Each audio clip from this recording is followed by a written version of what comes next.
misery surrounds us.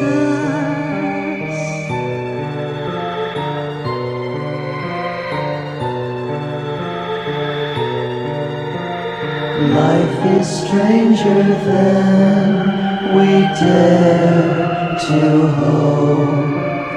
Life is stranger than we'll ever know.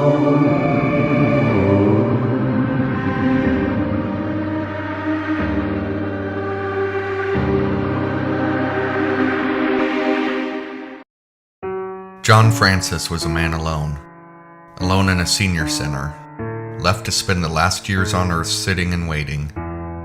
All the residents knew him as a likable man, but a man whose mind had left this world years ago.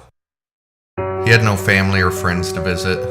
Letters and postcards never came for him. All he had in this world were his stories. Most of the other residents chose to ignore him because of his stories. Most of the staff just smiled and gave him his medication. Lisa was new to the center, a young teen who had a passion for helping people. She had never knew her grandparents, and this job filled a void in her life. She made her rounds and decided to visit with John, who was sitting alone in the corner watching birds play through a window. John told her of the time he and President Lincoln fished together, how he was present at the crucifixion of Christ, and how he lost his love in the first big war. Lisa smiled and listened and entertained the stories from John until her shift was over. The year was 1998. John suffered from Alzheimer's and rarely knew or remembered anybody. However, he always had new stories for those willing to listen. You see, John used to teach history, and all the things he taught and studied were now a reality to him on certain good days. He told her of war, the smells and sounds, and how humankind had evolved in technology but not in kindness towards one another. In fact, it had gotten worse. Told her of how this country would fall like the collapse of Rome. He told of strange knocking noises and bright lights in his room at night, and how we were not alone in this universe. Several months had gone by and the stories stopped. Lisa had heard most of them during her long days at work. It wasn't long until he passed. With no one to collect what little belongings he had, Lisa insisted on cleaning out his room for the next occupant.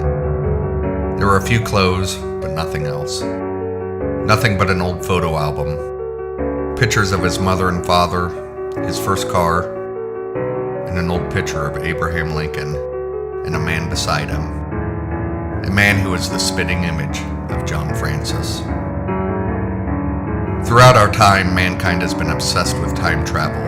It's popular in movies and culture. Maybe it's because we all have regrets and all wish to have done things differently. Maybe a select few have already accomplished it. In December 2008, Chinese archaeologists allegedly removed the opening of a giant coffin within what was believed to be an undisturbed 400-year-old tomb. As they removed the soil around the coffin, however, they were shocked and amazed to find this: a small piece of metal shaped like a watch, with a time frozen at 10:06. Swiss was engraved on the back. This photo is of the reopening of the South Fork Bridge in the early 1940s in Gold Bridge, British Columbia, Canada. But in the photo, someone seems out of place. A Charlie Chaplin film, The Circus, has a relatively normal shot from the film's premiere at the Grauman's Chinese Theater in 1928. Two people walk across the screen. But what's the woman holding to her ear? A cell phone?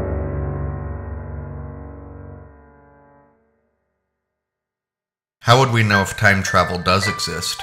If someone were to tell you, would you think it was the ranting of a lunatic?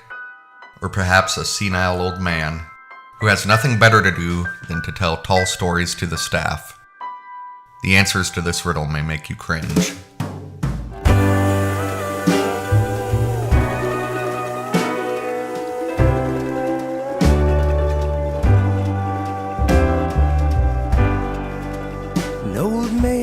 Tending bar wears his years like a scar, but in his day he had the best voice around. He says he'll buy me a drink and he'll talk if I sink a buck in the best jukebox in town. It must have been 29 when the good times flowed like wine, when me and this century began. But I'll admit times are hard, the soup lines in stockyards, and still all the songs that were sung on the player piano. It put us through the lean years. Player piano helped us sing through the tears. It was like yesterday. I can still hear him say, crank up that old player piano. You remind me of me back before 33, before these lines on my face took a hold. But how his eyes would light up as he'd fill up my cup with a drink and a story of old.